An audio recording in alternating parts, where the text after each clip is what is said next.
Pemirsa, rapat paripurna DPRD Sulsel terkait penandatanganan laporan pertanggungjawaban APBD 2021 berakhir penolakan oleh DPRD. Hal tersebut lantaran persoalan teknis rapat paripurna pemandatan gubernur yang dianggap tidak resmi yang hanya dikirim melalui pesan singkat di aplikasi WhatsApp.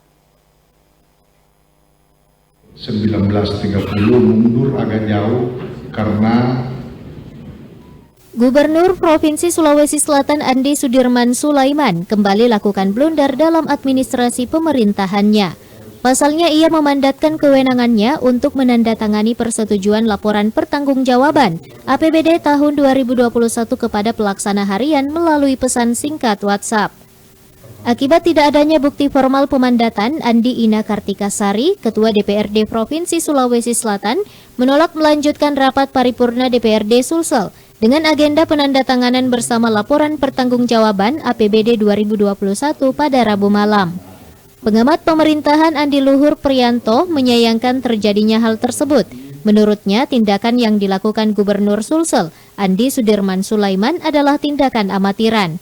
Ia menilai bentuk komunikasi yang ditampilkan Andi Sudirman Sulaiman sebagai orang nomor 1 di Sulsel merupakan komunikasi pemerintahan yang buruk.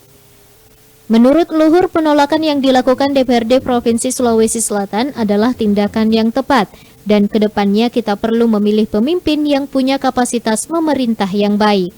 Menurut saya ini cara komunikasi pemerintahan yang buruk yang ditampilkan oleh pemimpin kita dan sangat wajar direspon oleh DPRD, apalagi ini sifatnya paripurna dan saya kira tidak bisa juga dibenarkan alasan bahwa orang tidak hadir kemudian WA pribadi kepada pelaksana harian untuk melanjutkan agenda yang sangat strategis. Ingat, ini kebijakan anggaran, kebijakan keuangan yang memang sifatnya sangat bersifat strategis seperti itu.